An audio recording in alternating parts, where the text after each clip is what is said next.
Welcome to Sri Priya's all flavours channel. இன்றைக்கி திருப்பாவை 15ஆம் நாள் பாசுரத்தினுடைய விளக்க உரையை பார்க்க இருக்கோம்.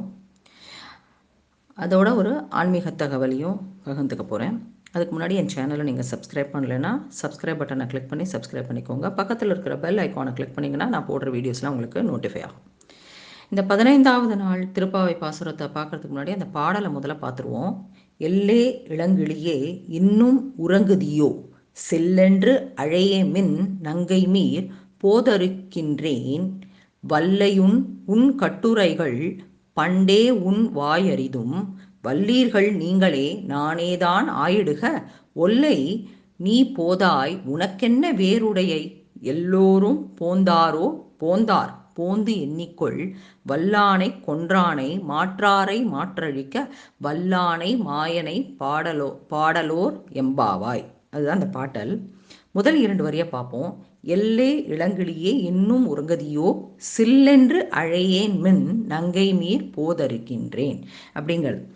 இது வரைக்கும் பார்த்த 14 பாசுரத்திலையும் ஆண்டாள் நாச்சியார் ஒரு பாடலில் கூட அவருடைய திருவல்லிபுத்தூர் பெண்ணாக அவர் காட்டியதில்லை. அவருடைய பிறந்த இடம் திருவல்லிபுத்தூர் இல்லையா, அதை பற்றின எந்த ஒரு இதையும் பாடல்களில் அவர் தெரிவிச்சுட்டது கிடையாது. எல்லாமே ஆயர்குல பெண்கள், ஆயர்பாடி, அந்த ஆயர்பாடி பெண்களுடைய சூழல், அந்த ஆயர்பாடியினுடைய வளம், இயற்கை வளம், இதை பற்றி தான் பேசியிருக்கார். தன் ஊர் திருவல்லிபுத்தூரை பற்றி அவர் பேசியதே கிடையாது. ஏனென்றால் ஆண்டாள் நாச்சியார் தன்னையே முழுமையாக கண்ணனிடம் அர்ப்பணித்து கொண்டார். அதனால்தான். ஆனால் இந்த 15ஆவது பாசுரத்தினுடைய சிறப்பு என்னன்னா, அவருடைய பிறந்த இடமாகிய திருவல்லிபுத்தூரை கூடிட்டு காட்டுறார். இத்தனால ஆயர்பாடி பெண்கள் பேசிய பேச்சு நடையை தான் அவர் 14 பாசுரத்திலையும் காமிச்சிருந்தார். இதில் திருவல்லிபுத்தூர் அதனுடைய பேச்சு நடை இதில் அவர் எடுத்து காட்டுறார். அதாவது மதுரையிலேருந்து ஸ்ரீவல்லிபுத்தூர் வந்தீங்கன்னா அதில் திருநெல்வேலி பாஷை அதில் வரும். ஒவ்வொரு ஊருக்கும் ஒவ்வொரு நடைமுறை பேச்சு வழக்கு இருக்கு இல்லையா. திருநெல்வேலி எடுத்துட்டிங்கன்னா எலே, எங்களே, உறங்குதியோ அப்படியெல்லாம் பேசுகிற வழக்கு நடை உண்டு. அதை தான் இந்த முதல் வரியை பார்த்தேன்னா, எல்லே இளங்கிளியே இன்னும் உறங்குதியோ அப்படின்னு தன்னுடைய திருவல்லிபுத்தூர் பிறந்த பேச்சு வழக்கை வச்சு தோழியை எழுப்புற பாடலாக அமைஞ்சிருக்கு. எவ்வளவு நேரம்தான் நாங்கள்லாம் உனக்காக காத்துட்டுருக்குது, எப்போதான் வருவாயோ, வா எழுந்து வாங்குற மாதிரி அந்த திருவல்லிபுத்தூருடைய நடைமுறை பேச்சோடு கலந்து தோழியை எழுப்புற வரிகளை இதில் காமிச்சிருக்க. அடுத்த 4 வரியை பார்ப்போம். ஏன்னா அடுத்த 4 வரியில் 2 தோழியர்கள் பேசுகிற பேச்சை அவர் காட்டுறார். வல்லை உன் கட்டுரைகள் பண்டே உன் வாயறிதும், வல்லீர்கள் நீங்களே நானேதான் ஆயிடுக, ஒல்லை நீ போதாய் உனக்கென்ன வேறுடைய, எல்லோரும் போந்தாரோ போந்தார் போந்து எண்ணிக்கொள் அப்படிங்கிறது. அதாவது 2 தோழியர்கள். முதல் தோழி இந்த உறங்குற தோழி சொல்றா, என்னை மட்டும் கூப்பிட்டு எழுப்பிண்டே இருக்கீங்களே, எழுந்துருன்னு, எல்லாரும் வந்தாச்சா, எல்லாரும் சரியா வந்துட்டீங்களா, என்னை மட்டும் இப்படி எழுப்பிண்டே இருக்கீங்களேன்னு கேட்க, அதற்கு தோழியர்கள் சொல்றாங்க, அடுத்த தோழியர்கள் அதுக்கு பதில் சொல்ற மாதிரி, நாங்கள்லாம் வந்தாச்சு, எத்தனை நேரம்தான் உன்னை எழுப்பிண்டே இருக்கிறது, நீ ரொம்ப தான் வாய் பேசுற, நீ உன் வாய் ரொம்ப வாய் பேசுறத நிறுத்திக்கோ அப்படின்னு சொல்ல, அதுக்கு அந்த உறங்குற தோழி கோபமாக, நான் பேச தெரியாம பேசுறேன், நீங்கள்லாம் பேச தெரிஞ்சு பேசுறீங்க, நான் பேசுறதுல வல்லவரும் கிடையாது, பேச தெரியல, அதான் உண்மை, அதாவது வல்லீர்கள் நீங்களே தான் ஆயிடுக, பேச்சுலலாம் நீங்க தான் வல்லவர்கள், நான் வல்லவோ கிடையாது அப்படின்னு சொல்றாங்க. அதுக்கு நீங்கள்லாம் எல்லாரும் வந்தாச்சான்னு கேட்கறதுக்கு உடனே அந்த தோழி சொல்றா, எல்லாரும் வந்தாச்சுன்னு எத்தனை தடவை தான் உனக்கு சொல்றது அப்படின்னு சொல்றதுக்கு அவ கேட்குறா, சரி நான் எல்லாரும் வந்துட்டாங்களான்னு பார்க்குறேன் அப்படின்னு இந்த உறங்குற தோழி சொல்றா. அதுக்கு அந்த இன்னொரு தோழி சொல்றா, பார்த்துக்கோ, எண்ணி பார்த்துக்கோ, நாங்கள் எல்லாரும் உன்னை எழுப்புறதுக்காக நின்றுட்டு இருக்கோம் அப்படின்னு 2 தோழிகள் நடைமுறை பேசுகிற மாதிரி, பேச்சு தமிழ் நடைமுறை பேச்சா அமைஞ்சிருக்கிற மாதிரி இந்த பாடல்ல காமிச்சிருக்கார் ஆண்டாள் நாச்சியார். கடைசி 2 வரியில, வல்லானை கொன்றானை மாற்றாரை மாற்றழிக்க, வல்லானை மாயனை பாடலோர் எம்பாவாய் அப்படிங்கிறார். அதாவது குவளையாப்பிட்டம் என்ற யானையினுடைய தந்தத்தை ஒடித்து யானையை கொன்ற யானையை கொன்று கம்சனை கொன்ற வீரன், அப்படிப்பட்ட வீரதீர செயலை செய்த கிருஷ்ண பரமாத்மாவினுடைய புகழ பாடுறதுக்காக நாங்கள்லாம் போயிட்டு இருக்கோம். அதுக்கு தான் உன்னை எழுப்புறோம். நீ எழுந்து உன்னுடைய தூக்கத்தை கலைத்து எழுந்து வா அப்படின்னு பேச்சு தமிழ், நடைமுறை தமிழில் வடித்த பாசுரம் தான் இது. அதாவது நாடகத்தமிழ்னு ஒன்று இருக்குது. அதாவது ரெண்டு தோழியர்கள் பேசுவது போல் அமைந்த பாசுரம் இது. இதனுடைய முக்கியமான தத்துவம் என்னன்னா, உலகத்தில் எல்லோரும் பெருமை கண்ணனுடைய பெருமையை நாம் பாட வேண்டும். வெட்டி பேச்சு, நான் இதை நீ பண்ணிட்டியா, நீ இதை செஞ்சிட்டியா, நீ வந்துட்டியான்னு கேட்கறத வெட்டி பேச்சை தவிர்த்து விட்டு கண்ணனுடைய பெருமைகளை பேச வேண்டும், பெருமைகளை பாட வேண்டும், அவனை தொழ வேண்டும்ங்கிற தத்துவத்தை தான் இந்த பாடல் சொல்லியிருக்கு. அதாவது ஒரு பாடலை இரு தரப்பார் பாடுவது போல் அவர்களின் பெயரை குறிப்பிடாமலேயே இனிமைப்பட பாடியிருப்பது தான் இந்த பாடலுடைய சிறப்பு. பெண்களுக்கு பேச்சு கற்றுத்தரவா வேண்டும். இந்த பாடலில் ஒரு பெண்ணை மற்ற பெண்கள் எப்படி பேச்சு நடைமுறையில் பேசி ஒரு நகைச்சுவை உணர்வோட அந்த நடைமுறை பேச்சு கலந்த மாதிரி அமைச்சிருக்கிற பாடலாக இந்த ஆண்டாள் நாச்சியார் இதை அமைச்சிருக்காங்க. இந்த பாட்டோட தோழியை எழுப்பும் படலம் முடிந்து விடுகிறது. இதுதான் இந்த பாடல். இன்னைக்கு ஆன்மீக தகவல்ல ஆருத்ரா இன்னைக்கு திருவாதிரை இல்லையா, இன்னைக்கு ஆருத்ரா புராண வரலாறு பற்றியும் திருவாதிரை களி உருவான கதையை பற்றியும் பார்க்க போகிறோம். முதல்ல ஆருத்ரா புராண வரலாறை பற்றி பார்ப்போம். மார்கழி மாதம் பௌர்ணமியோடு திருவாதிரை நட்சத்திரம் கூடி வர நாளை தான் நம்ம திருவாதிரை திருவிழா, அதாவது ஆருத்ரா தரிசனம் அப்படின்னு கொண்டாடப்படுறது. ஆருத்ரா அப்படிங்கிறது ஒரு வடமொழி சொல். தமிழில் ஆதிரை என்று அழைக்கப்படும்.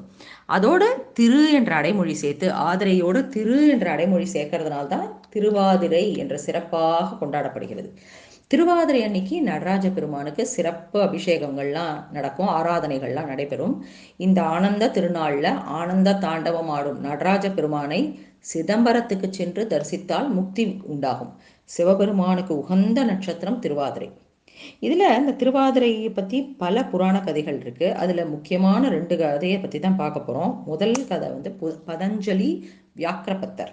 அதாவது பார்க்கடல்ல பள்ளி கொண்ட ஸ்ரீ மகாவிஷ்ணு ஒரு நாள் ரொம்ப மகிழ்ச்சியாக இருக்கார். அதை பார்த்தோன்னே ஆதிசேஷன் கேட்குறார், உங்களோட மகிழ்ச்சிக்கு என்ன காரணம் அப்படின்னு அந்த நாராயணனை பார்த்து கேட்குறார். அதுக்கு நாராயணன் பதில் சொல்கிறார், சிவபெருமான் திருவாதிரை நாளன்று நடராஜனாக ஆடிய திருத்தாண்டவம் தான் என்னோட மகிழ்ச்சிக்கு காரணம் அப்படின்னு சொல்கிறார். நாராயணனே மகிழ்ச்சியில் ஆத்திய சிவபெருமானுடைய அந்த ஆனந்த தாண்டவத்தை காண்றதுக்கு ஆதிசேஷனுக்கும் ஆசை வந்துடுறது. அதனால நானும் அந்த அந்த இவர்கிட்ட சொல்றார், மகாவிஷ்ணுகிட்ட, நானும் அந்த ஆனந்த தாண்டவத்தை பார்க்கணும் அப்படின்னா ஆதிசேஷனுக்கு விஷ்ணு ஆசி அளித்து அனுப்புறார். பூலோகத்துக்கு ஆதிசேஷன் பதஞ்சலி முனிவராக அவதரிக்கிறார். ஆதிசேஷன் பாதி முனிவராகவும் பாதி பாம்பாகவும் உருகொண்டு பூலோகத்துல தவம் இருக்கார். பல ஆண்டுகளா தவம் செஞ்சு தவம் நிறைவேறும் காலம் வந்துவிட்டது. அப்போ அந்த தவம் செஞ்சு கொண்டு இருக்கும்போது பதஞ்சலி முனிவர் முன்பு எம்பெருமான் சிவபெருமான் தோன்றி திருக்காட்சி அளித்தார். அவரை நமஸ்காரம் செஞ்சு வணங்குறார் பதஞ்சலி முனிவர். சிவபெருமான் அவர்கிட்ட சொல்றார், நீ என்ன தவம் செஞ்ச நோக்கம் போலவே இன்னொருத்தரும் இருக்கார், வியாக்கிரபாதரும் என்னை நோக்கி தவம் செய்து கொண்டிருக்கிறார். நீங்கள் 2 பேரும் சேர்ந்து தில்லை வருவீர்களாக, உங்களுக்காக நான் திருத்தாண்டவ திருக்காட்சியை காட்டி அருளுவோம்னு சொல்லி மறைஞ்சுடுறார். பதாஞ்சலி மற்றும் வியாக்கிரபத்த முனிவர் இருவரும் சிதம்பரம் தில்லை நடராஜ கோயிலுக்கு சேர்றாங்க. இந்த உலகத்துல நீர், நிலம், காற்று, ஆகாயம் மற்றும் நெருப்புகளால் ஆனது. அவை அனைத்துக்கும் ஆதாரமாக இருப்பது எம்பெருமான் சிவபெருமானோட ஆனந்த நடனம்தான். இறைவன் அசைவதால் தான் உலகம் அசைகிறது. அதாவது நான் அசைந்தால் அசையும் அகிலம் எல்லாமே என்பது போல எம்பெருமானுடைய நடனம்தான் உலகை வாழ்விக்கிறது.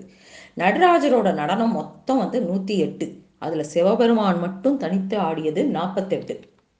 இந்த மாதிரி இங்கு 2 முனிவர்களும் எம்பெருமான் சிவபெருமானின் நடராஜரின் ஆனந்த தாண்டவத்தை கண்டு மகிழ்றாங்க.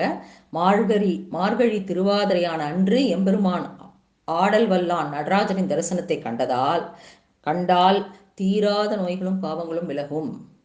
அப்படிப்பட்ட தில்லையில சிவபெருமானுடைய நடனத்தை பார்க்க முக்தி கிடைக்கும். இதுதான் அந்த வரலாறு. இப்போ திருவாதிரை அன்னைக்கு களி பண்ணுவோம் இல்லையா, களி பண்ற வழக்கம். அந்த திருவாதிரை களி உருவான கதையை பத்தி பார்க்க போறோம். அதான் சேந்தனாருடைய வரலாறு. சேந்தனார்னு ஒரு விறகு வெட்டி இருக்கார். அவர் சிதம்பரத்துக்கு பக்கத்துல இருக்கிற ஒரு ஊர்ல வாழ்ந்துன்னு வர்றார். அவர் மிகுந்த சிவபக்தர். அவர் தினம் என்ன பண்ணுவார்னா, ஒரு சிவனடியாருக்கு உணவு அளிச்சுட்டு தான் அவர் சாப்பிட்ற வழக்கம். அவர் உண்றது அதுக்கப்புறமா தான், ஒரு சிவனடியாருக்கு கொடுத்துட்டு தான் அவர் சாப்பிடுவார். அது ஒரு சேந்தனார் அது ஒரு கடமையாவே பண்ணிட்டு இருந்தார். சேந்தனாருடைய பக்தியை உலகத்துக்கு காட்டுற பொருட்டு சிவபெருமான் ஒரு லீலை செய்கிறார். ஒரு நாள் மழை பெய்யறது, அதனால விறகு விற்க முடியல. விறகு வித்தாதானே அரிசி வாங்க முடியும், அதுக்கு பணம் பணம் இருந்தால் தானே அரிசி வாங்குறதுக்கு பணம் வேணுமே. விறகு விற்கலைன்னா எப்படி பணம் வரும்? அதனால அரிசி வாங்குறதுக்கு பணம் இல்லை. அதனால அவர் சமைக்கல அன்னைக்கு. அதனால என்ன பண்றாருன்னா, அரிசியை பொடிச்சு மாவாக்கி அதுல களி செஞ்சு சிவனடியார் யாரா வருவாளா அப்படின்னு பார்த்துட்டு இருக்காரு. அப்போ இந்த சிவபெருமான் சிவனடியார் வேடம் போட்டுட்டு சேந்தனாரோட வீட்டுக்கு வர்றார். சேந்தனார்கிட்ட உணவு ஏதாவது இருக்காப்பா அப்படின்னு கேட்கிறாரு அந்த சிவனடியார். அதாவது சிவபெருமான் சிவனடியார் ரூபத்துல கேட்கிறாரு. அப்போ அகமகிழ்ந்து சேந்தனார் என்ன பண்றாருன்னா, என்கிட்ட ஒன்றும் இல்லை சுவாமி, இது களி உண்டி தான் இருக்கு, நீங்க அதை அன்போடு எடுத்துக்கணும் அப்படின்னு சொல்றாரு. அதை அன்போடு மனமகிழ்ந்து ஏற்றுக்கொள்கிறார் சிவனடியாரா வந்த சிவபெருமான். எஞ்சிருந்த களியை அடுத்த வேளை உணவுக்கு தருவாயான்னு சேந்தனார்கிட்ட கேட்கிறார். சிவனடியார் வேடத்துல வந்த சிவபெருமான் அன்று இரவு சிதம்பரத்தில் உள்ள அரசனின் கனவில் அதோட வாங்கிட்டு போயிடுறார் சேந்தனாருக்கு தெரியாது வந்தது சிவபெருமான். அன்னைக்கு இரவு சிதம்பரத்துல இருக்கிற அரசனோட கனவுல சிவபெருமான் காட்சி கொடுத்து, நான் சேந்தனார்னு எனக்கு ஒரு பக்தன் இருக்கான், அவன் சிவபக்தன், அவனுடைய அன்புக்கு கட்டுப்பட்டு நான் அவனோட வீட்டுல போய் களி உண்டேன் அப்படிங்கிறத செய்தியை அரசனுடைய கனவுல சொல்றார். அடுத்த நாள் காத்தால வழக்கம் போல தில்லைவாழ் மக்கள் அந்தணர்கள்லாம் என்ன பண்றாங்கன்னா, சிதம்பரத்துடைய திருக்கோவில் கருவறைக்கு வராங்க. அப்போது எம்பெருமானை சுத்தி களி சிதறல்களா இருக்கு. இது என்னடா அதிசயம் அப்படின்னு வியக்கிறாங்க. உடனே அரசருக்கு செய்தியை சொல்றாங்க. இதை கேட்ட அரசன் நேத்திக்கு நம்மளுக்கு அந்த கனவு வந்தது இல்லையா அப்படின்னு நினைச்சு மகிழ்றான். அப்போ சிதம்பரத்துல தேர் திருவிழா நடந்துட்டு இருக்கு. அரசன் உட்பட்ட அனைவரும் அங்க இருக்காங்க. சேந்தனார் அந்த தேர் திருவிழாக்கு வந்திருக்கார். அரசன் மற்றும் அனைவரும் எம்பெருமான் சிவபெருமான தேர்ல அமர்த்தி தேர்வடம் பிடிச்சிட்டு போறா. தேர் நகரவே இல்லை. மழை காரணமா சேத்துல சிக்கின்ற தேர் அசையாம இருக்கு. மன்னர் மக்கள் அனைவரும் மனம் வருந்தி ரொம்ப இருக்காங்க. யானையெல்லாம் வச்சு இழுத்து பார்த்துட்டா எதுக்கும் தேர் அசையல. அப்போ ஒரு அசிரியை கேட்கறது, சேந்தா நீ பல்லாண்டு பாடு அப்படின்னு ஒரு அசிரியை கேட்கறது. சேந்தனாருக்கும் ஒண்ணுமே புரியல. நான் எப்படி பல்லாண்டு பாட முடியும்? நான் ஒரு விறகு வெட்டி நான் எப்படி பல்லாண்டு பாடுறதுன்னு எம்பெருமானை வணங்கி தொழுது நின்றார். அப்போ எம்பெருமான் சிவபெருமான் சொல்றார், நான் உனக்கு அருள் புரிவோம் என்று அருள் புரிகிறார். அப்போதான் சேந்தனார் மண்ணுகதில்லைன்னு ஆரம்பிச்சு பல்லாண்டு கூறியதுமே முடிச்ச 13 பாடல்களை எம்பெருமான் சிவபெருமான வாழ்த்தி வணங்கி பாடுறார். உடனே தேர் அசையறது. அரசனார் சிவனடியார்கள் எல்லாரும் சேந்தனாரோட காலில் விழும்போது சேந்தனார் சொல்றார், அரசன் அடியவனின் காலில் விழவே கூடாதுன்னு தயங்கி கூறும்போது அரசனும், இல்ல நடராஜ பெருமானே உங்க வீட்டுக்கு களி உண்ண பெரும் பாக்கியம் படைத்தவர் நீங்கள் அப்படின்னு சொன்ன உடனே அன்னிலேருந்து தான் நம்ம என்ன பண்ண ஆரம்பிக்கணும்னா, இதன் காரணமாக தான் திருவாதிரை அன்றி களி உண்ண வேண்டும்னு சொல்லப்படுறது.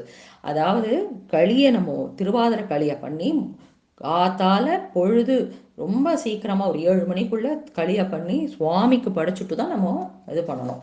திருவாதிரை அன்று ஒருவாய் களி அப்படிங்கிற பழமொழி அதனாலதான் வந்தது. ஆதிரை முதல்வனுக்கு களி செய்து வணங்கி அவரின் திருவடியை அடைவோமாக. நாளை மீண்டும் ஒரு பாவை பதிகத்தினுடனும் வேறொரு ஆன்மீக தகவலுடனும் சந்திக்கிறேன். நன்றி. Welcome to Sri Priya's all flavour.